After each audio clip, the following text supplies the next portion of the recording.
This video is going to be about editing a picture, and I want to explain to you why it's very important to edit pictures sometimes and why to have the ability to do that. There's a couple common mistakes, and one is that people tend to like a long horizontal picture and use it as their feature picture. And what happens here is that it will push all the rest of your content way below the fold. And the idea is to get people interested in more articles, more content, more posts, and to show them those posts and that content in as short a space as possible. So you want to kind of keep this picture, this image, as short as you can and still maintain the aesthetics of it. So let's pretend that in this circumstance you found this great picture because you want to show this arm exercise. But truly, for the purposes, you really would only need about this much of the picture in order to make your point. So you can go, you look at it, you put it into your page, it's a little too long, you can go right into your page, edit it, click on the little pencil right here, which will allow you to edit the picture. You click Edit Image, drag your cursor, your arrow, over the area that you want to display. Click the little crop button right here, crop. Then 2 steps, just save it and update media. Everywhere that you have this, it will have updated. One other point, it's not so much about editing images, but just a reminder, call the pictures the title of your post. I didn't do that here, but so that other people can find the pictures that you use, that you can go back and find the pictures that you use for a particular post in your media library. Always title your pictures and always title them the title of the post as much as you possibly can.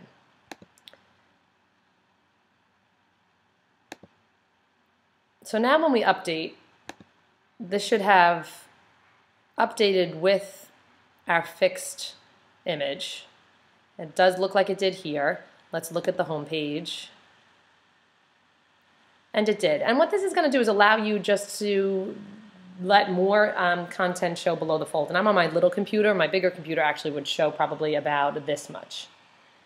Now I want to show you another sort of popular mistake that people are making, in that they're trying to use thumbnail images as a feature picture.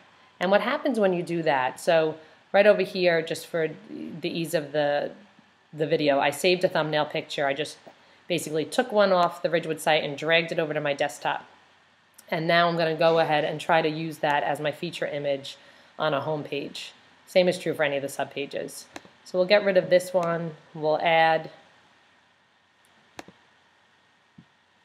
one that I dragged off as a thumbnail.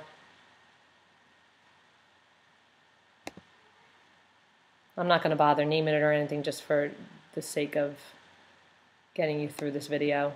Update it.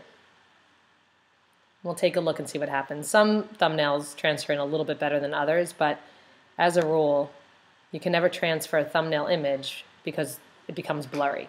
And why it becomes blurry is because it's programmed for consistency to take the image and stretch it to fill this entire frame.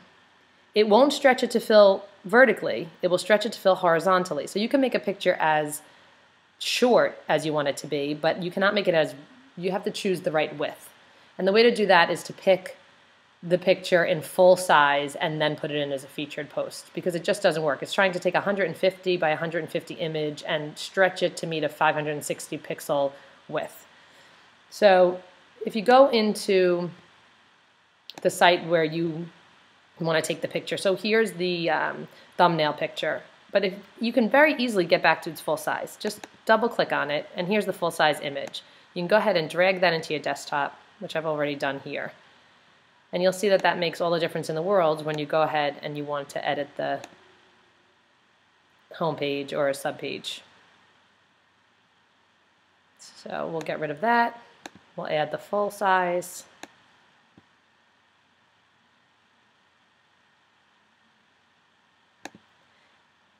And just of note, on the, always update, and then on the curator site, you should have all of the images in as full sizes and not as thumbnails, because it's not really about the aesthetics of this site. It's just about usability for curators and for people who need to transfer the the content. But just so you understand why a smaller picture doesn't work. And there you go. So that picture works great only as a full size and not as a smaller size.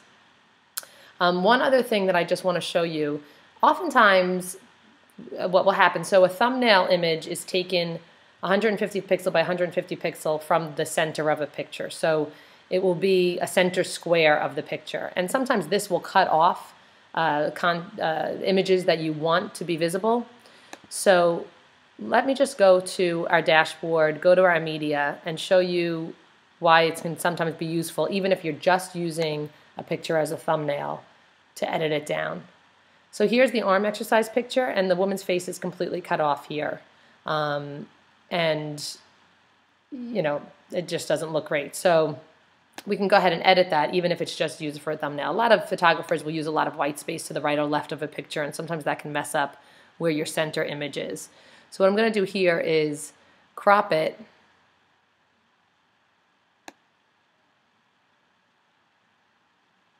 And truthfully, a thumbnail is going to be, it has to be the same number here and the same number here, because it will do it to a 150. This isn't going to work exactly great because we can't get it right, but it'll be close. You save that. You crop it first, sorry. You crop that. Then you save. And when you update,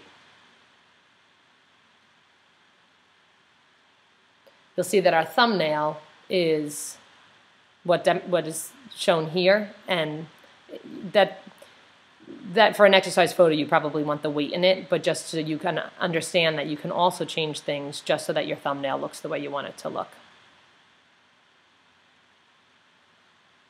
And that's it. Just remember to always name your picture your post, and remember that you can take smaller pictures and try to fill them into larger spaces, and you should be fine.